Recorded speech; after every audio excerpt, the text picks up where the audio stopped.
વડોદરાની બ્રાઇટ શાળાને ધમકીના કેસમાં મોટો ખુલાસો થયો છે। બ્રાઇટ શાળાના જ વિદ્યાર્થીએ સ્કૂલ સાથે ધમકીનું પ્રેન્ક કર્યું હતું। પરીક્ષાને રદ કરાવવા શાળાના જ વિદ્યાર્થીએ આ ટીખળ કરી હતી। ગત સાંજે કારેલીબાગની બ્રાઇટ સ્કૂલને ધમકી મળી હતી। બોમ્બની ધમકીના મેલની બાદ શાળામાં દહેશત ફેલાઈ છે। પોલીસે વિદ્યાર્થી અને વાલીને બોલાવીને સમજણ આપી।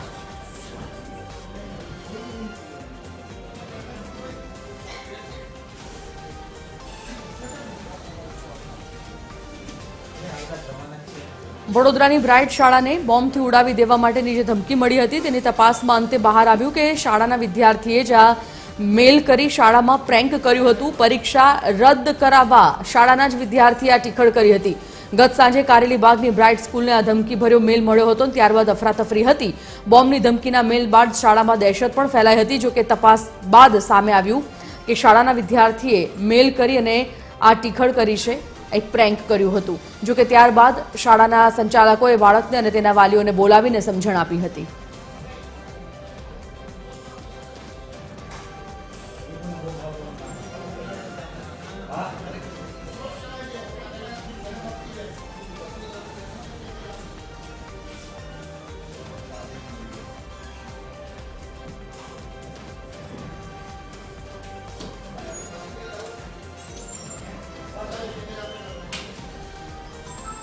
ફોન લાઈન પર એસોસિએટ એડિટર અમિત ઠાકોર જોડાઈ ગયા છે। અમિત, બ્રાઇટ શાળામાં બોમ્બથી ઉડાવી દેવા માટેની ધમકી, પરંતુ આ ધમકીભર્યો મેલ પણ શાળાના વિદ્યાર્થીએ જ એક પ્રેન્ક સ્વરૂપે કર્યો હતો।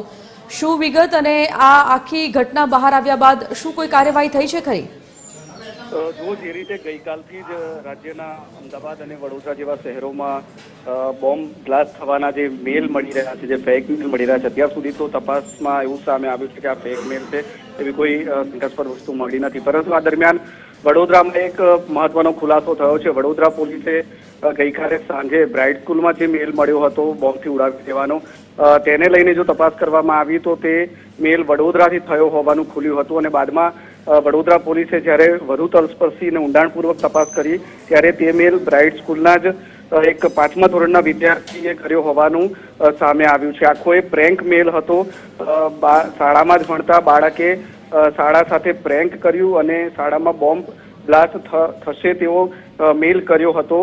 અને આ જ્યારે તલસ્પર્શી તપાસ પોલીસ દ્વારા કરવામાં આવી અને આખો એ મામલો સામે આવ્યો ત્યારે પોલીસે બાળકને પણ અટકમાં લીધું અને સાથે સાથે તેના વાલીઓને પણ બોલાવવામાં આવ્યા અને ત્યારબાદ સમજણ આપવામાં આવી છે। 5મા ધોરણનો આ માઇનર વિદ્યાર્થી છે, તેની વિરુદ્ધ કોઈ કાર્યવાહી નથી કરવામાં આવી, પરંતુ તેને સમજણ આપવામાં આવી છે। પરંતુ જે રીતે ગઈકાલે સાંજે બ્રાઇટ સ્કૂલને આ મેલ મળતાની સાથે દહેશત ફેલાઈ હતી અને તેને જ પગલે આજે શાળામાં રજા પણ જાહેર કરી દેવામાં આવી છે।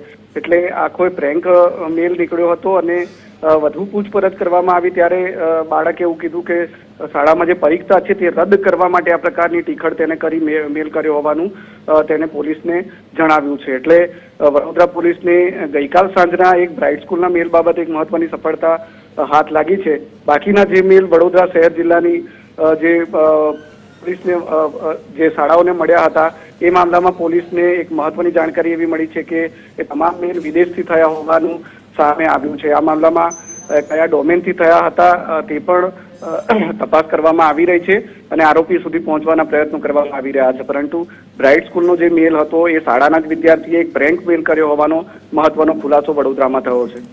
ધન્યવાદ અમિત।